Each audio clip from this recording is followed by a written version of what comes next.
But despite my throat, I just wanted to come out and say some thoughts that have been on my mind a lot lately. I want to consider this a call out for our common humanity. I want to do something raw and unedited, unperfected, so you got me in my pajamas through Skype, saying we need a call for our common humanity. What I mean by that is we need to look past all these different labels that we're putting out there. We need to look past what a Republican is and what a Democrat is, and look at what an American is. We need to look past at what a progressive is and what a conservative is, and look at what a humanitarian is. I'm the first in line to dislike certain things from one side or another. And I can be called the biggest hypocrite in many, many different ways. I know that despite, being an environmentalist, I still have yet to buy an electric car. I know that despite, walking in places where there's dirt floors, I'm still building my dream home. I know that I'm what a lot of people call the top 1%. But I also know that we live in a country where we are so incredibly blessed. A country where if I want to drink a water, I can just get a bottle of it. A country where if I can't afford a bottle of it, I can go into the park and drink out of a water fountain and no water's going to be there. I know that that is something special and unique because I've been in Rwanda at 5 a.m. where a woman got up in the morning, put a big bucket on her head, and then I came back at 5 p.m. that night and she was carrying back that same bucket. And she worked and toiled in ways I will never be able to comprehend or dream of doing myself, just so that she could have water. And because she spent all day doing that, she had no idea how she could ever get ahead, and she couldn't. I know in this country, when I had my little lemonade stand, I had more than enough money to go get water if I needed it. And I know that that's part of being in America. I'm an independent. While I'm progressive in my beliefs, I'm not somebody who routinely votes one way or the other. But I want to speak out about the hate that I'm seeing. I want to speak out about how easily we're starting to demonize each other, because it's really bothering me. And I'm sure it's really bothering some of you.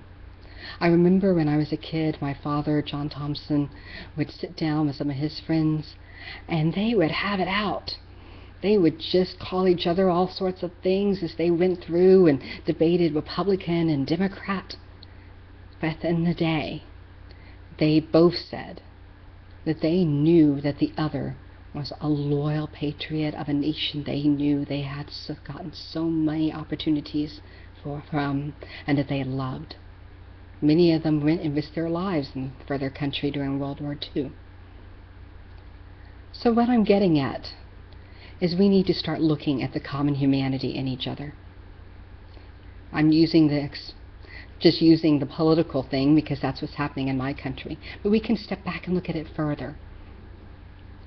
I've seen people who are Muslim and Jewish do remarkable things.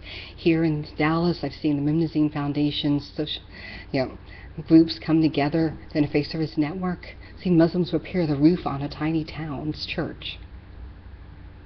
They're not all hateful. Not any more than the KKK represents all Christians in the world. Let's get over that. I have amazing friends who are gay, lesbian, bisexual, whatnot, and they are doing remarkable things, feeding the hungry, volunteering their time, being teachers, taking care of the sick. And yeah, most likely they're the ones who go and make you look fabulous, darling, on the day that you care most about, such as your wedding day.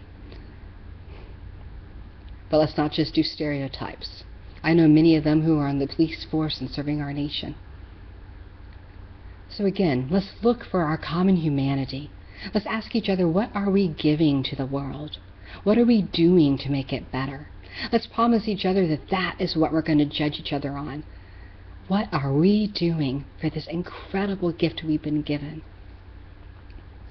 I've seen a lot of times where the far right has mingled with the environmentalists as if they're on different sides. But when I talk with Christian communities and I ask them, what is the greatest gift God the Father ever gave you? They tell me, Christ the Son. I said, well, what's another one? They say the world around us that we get to live and thrive in. I said, and don't you want to take care of it? They said, absolutely. So environmentalism isn't against Christianity. It's caring about the beautiful gift of life that God has filled our world with. It's caring for things that have been given and entrusted to us. And I'm not a Christian, but I find beauty in the words of Jesus Christ. And I'm not a Muslim, but I find beauty in the words of Muhammad. I'm not a Buddhist, but I find beauty in the words of the Buddha. All of us on this world care just about making sure food is in our stomachs, a roof is over our heads, and that our neighbors get the same blessings. But I'm going to challenge you, just as I've been challenging myself. Let's do more than that. However you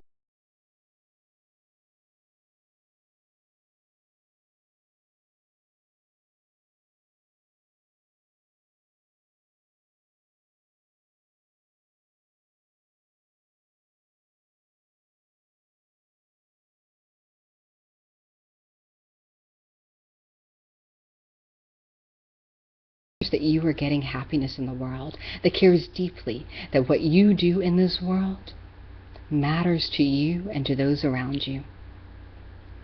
I care about you. I care about what you are doing. I care about what you are giving. And I care about the world and the quality of life in which you live.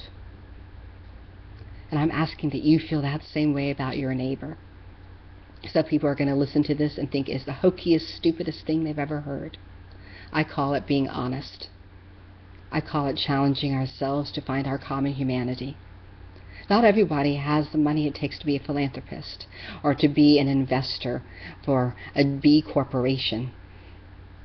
But each of us have social responsible investing we can do in our own lives in one way or the other, because we invest our time in a way that serves ourselves the best.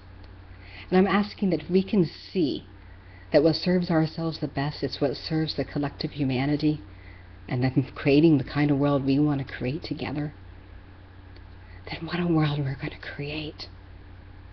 We are the first generation to ever have no excuse for ignorance. We are the first generation ever to be able to go on YouTube, Facebook, anywhere, and find the facts that what we're doing here on this side of the planet, wherever we are, how they're affecting somebody else. I'm asking that we each take that responsibility seriously. I'm asking that we each take ourselves seriously enough, respect ourselves enough, to know the power that we have eclipses the power that generations before us could never imagine. I'm asking us to look at the hands that we have in front of us and know that in them we hold the future of a world, and that it's just the decisions we make that will make the difference.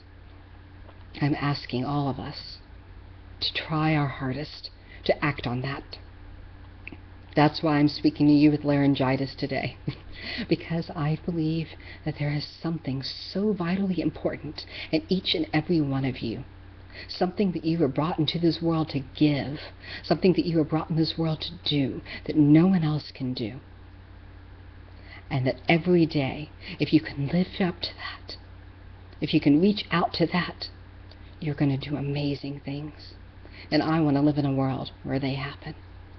I'm asking you to look at the next person you see after this video and see that same potential in him or her.